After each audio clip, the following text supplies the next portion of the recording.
Ég búinn að vera 32 ári í eiginrekstri og maður búinn að fara í gegnum ýmislegt, alls konar bankahrun og gengisfellingar og óróa og mínikreppuna 2001 og svo framvegis. Þannig ég held að íslenski stjórnendur svona almennt eru verulega reynslumiklir, þeir sem eru búin að vera lengi að glíma við kreppur, litlar og stórar og allt það. Sumt af þessu hefði kannski verið auðveldara innan ESB og annað ekki og það að klárlega fyrir þá sem að vilja horfa bara á praktísk mál, einhverju hluti sem myndu einfaldast með því að vera innan ESB. Ég horfi bara ekki þannig á lífið, sko. Nei, hvernig horfðu þú á lífið? Ég horfi á þetta þannig að hvaðan erum við að koma og hvert erum við að fara.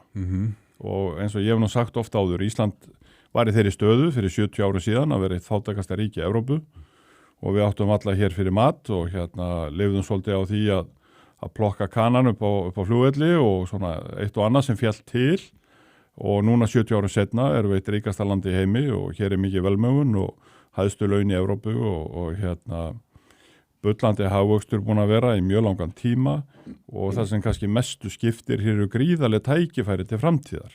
Okay. Bæði náttúruleg tækifæri í gegnum auðlindirnar okkar en líka bara í gegnum auðlindina í mannskapnum. Við eigum mjög mikið að mjög vel menntuðu fólki, spennandi fólki og mikið að tækifærum.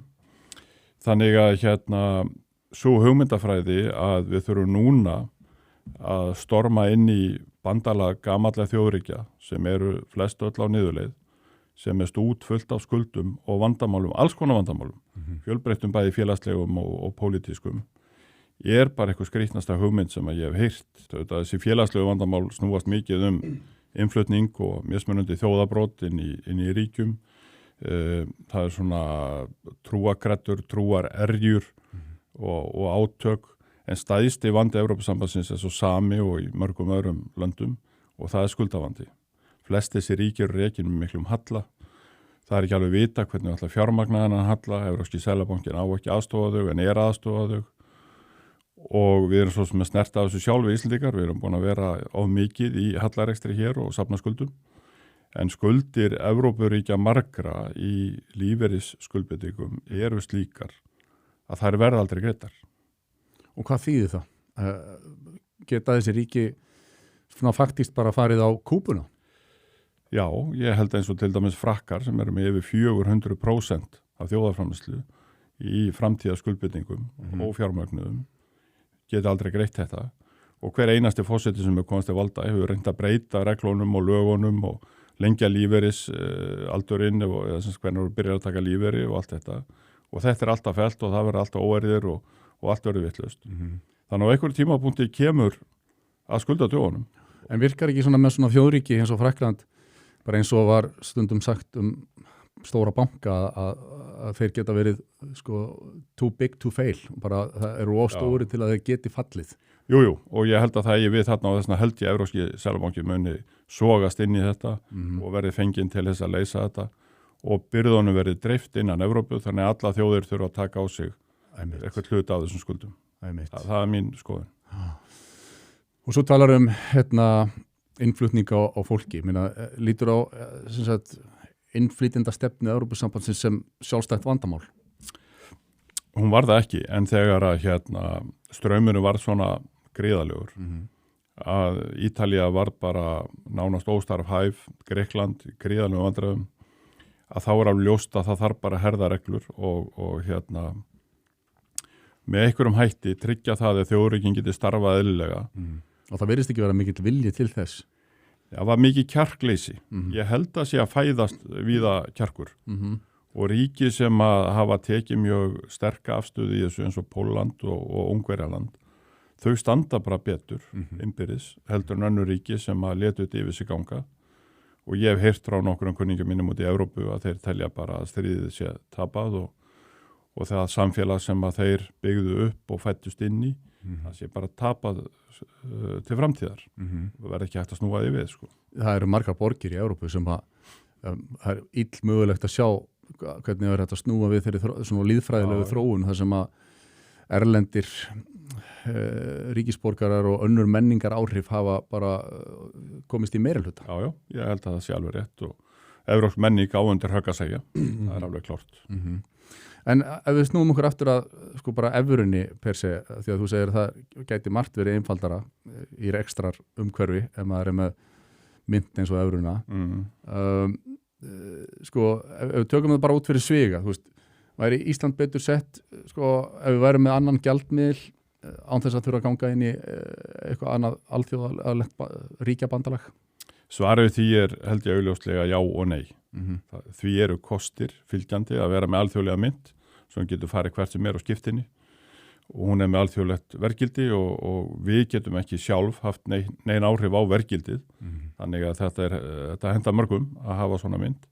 En á móti kemur að þú situr þá uppi með mynt sem að endurspeglar ekki hagsveifluna. Þannig eins og bankahrunið færið okkur hérna 2008 þá hrundi krónan mjög hressilega.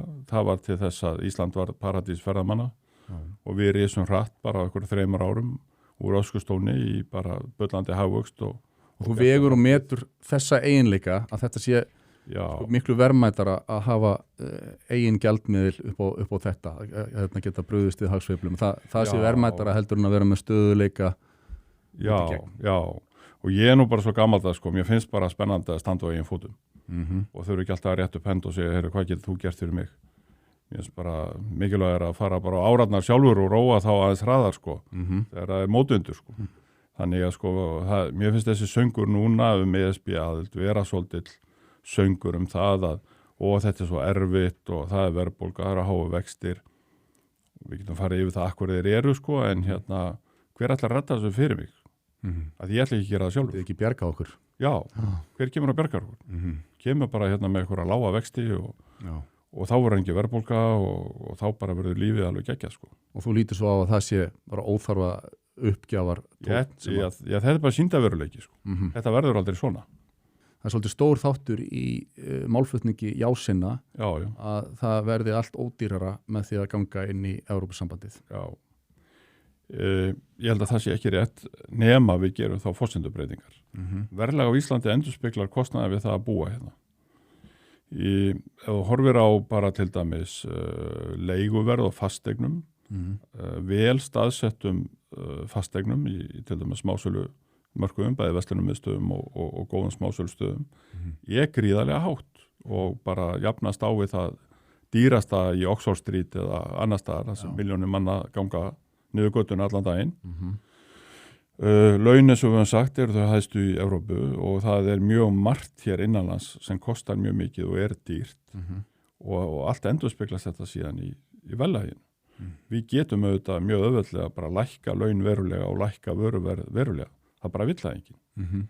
Þannig að þetta svona einhver línudans að reyna að finna hvar við getum legið þannig að fyrirtækin lifið þetta af, fólki hafi gott kaup og allir fái sitt sko.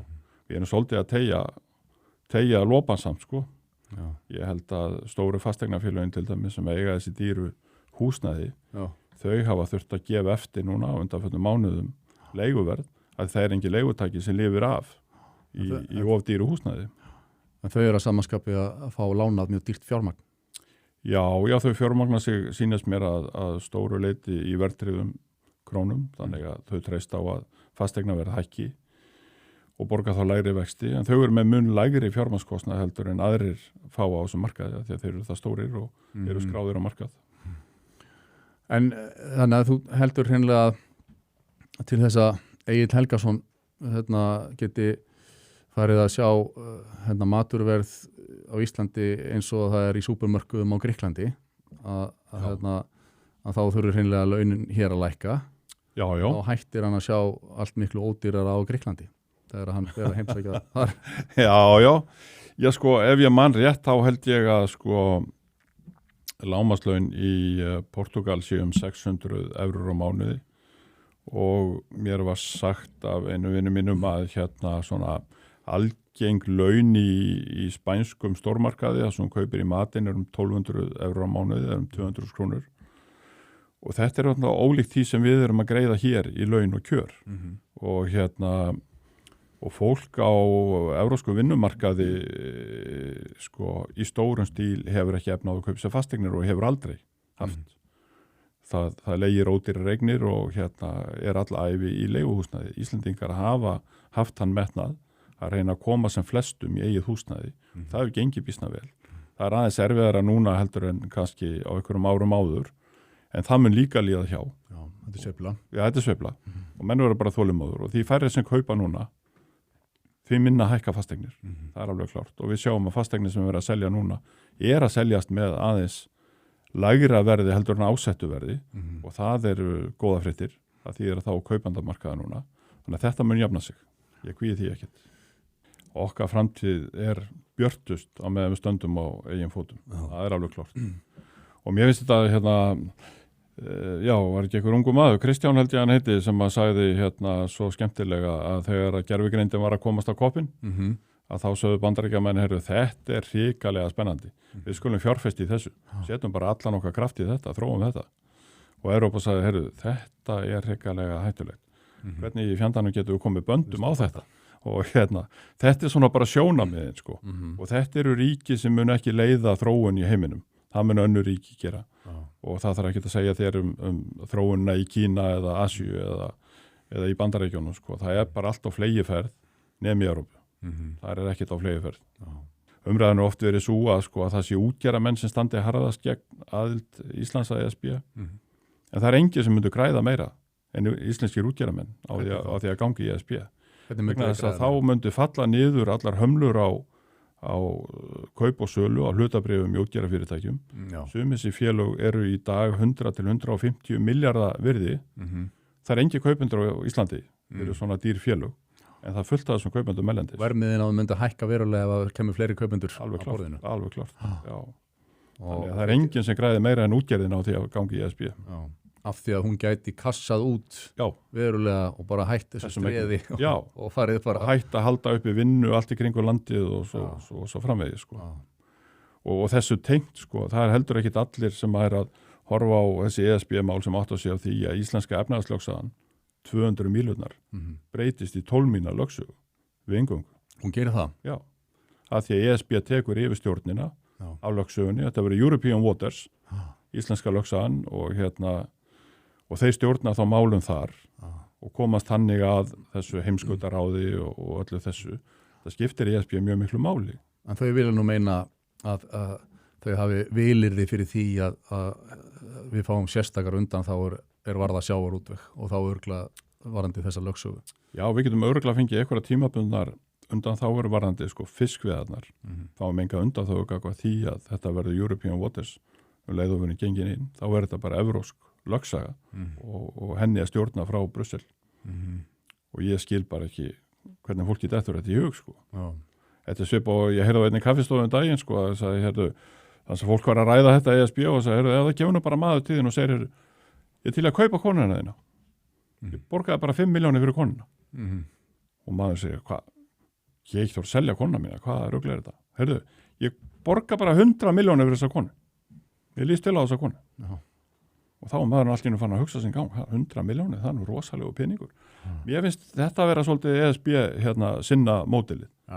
Getum við prúttað nógu mikið til þess að afsala okkur frelsinu, sjálfstæðinu og öllu sem við eigum hérna.